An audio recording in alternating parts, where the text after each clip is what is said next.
UDF സ്ഥാനാർത്ഥി K ദിവ്യ CPM സ്ഥാനാർത്ഥി C ജാനകിക്കുട്ടിയെ 18 വോട്ടിനെതിരെ 19 vote നേടിയാണ് തെരഞ്ഞെടുക്കപ്പെട്ടത്.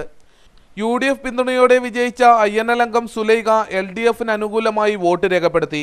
കോൺഗ്രസിൽ നിന്നും പുറത്താക്കപ്പെട്ട വൈസ് ചെയർമാൻ പ്രഭാകരൻ വാഴുന്നോറടി വോട്ടെടുപ്പിൽ നിന്നും വിട്ടുനിന്നു.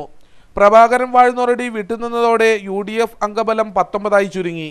അതേസമയം BJPയും തെരഞ്ഞെടുപ്പിൽ നിന്നും വിട്ടുനിന്നു. കാഞ്ഞങ്ങാട്ടെ ബാറിന് NOC നൽകിയ സംഭവമാണ് ലീഗിലെ ഹസീന താജുദ്ദീനെയും പൊതുമരാമത്ത് സ്റ്റാൻഡിംഗ് കമ്മിറ്റി ചെയർമാൻ അബൂബക്കർ ഹാജിയെയും തൽസ്ഥാനം രാജിവെക്കാനിടയാക്കിയത്. ഇതേ തുടർന്നാണ് ചെയർപേഴ്സൺ തെരഞ്ഞെടുപ്പ് വീണ്ടും നടന്നത്. നിലവിൽ തെരഞ്ഞെടുക്കപ്പെട്ട കെ ദിവ്യ SJD സ്ഥാനാർത്ഥിയായി അരയി വാർഡിൽ നിന്നാണ് കൗൺസിലറായി തെരഞ്ഞെടുക്കപ്പെട്ടത്. UDF തന്നിലർപ്പിച്ച വിശ്വാസവും വിജയവും ആഹ്ലാദം നൽകുന്നതായി പുതിയ ചെയർപേഴ്സൺ കെ ദിവ്യ പറഞ്ഞു.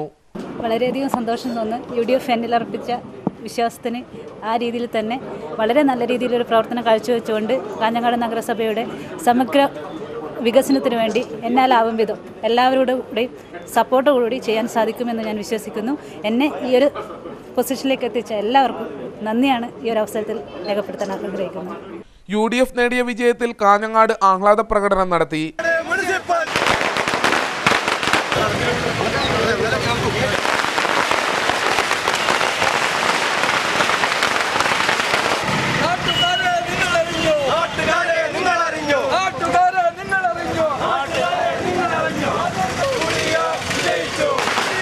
ചെയർപേഴ്സണെ ആനയിച്ച് നഗരത്തിൽ നടത്തിയ പ്രകടനത്തിൽ നിരവധി പേർ പങ്കെടുത്തു.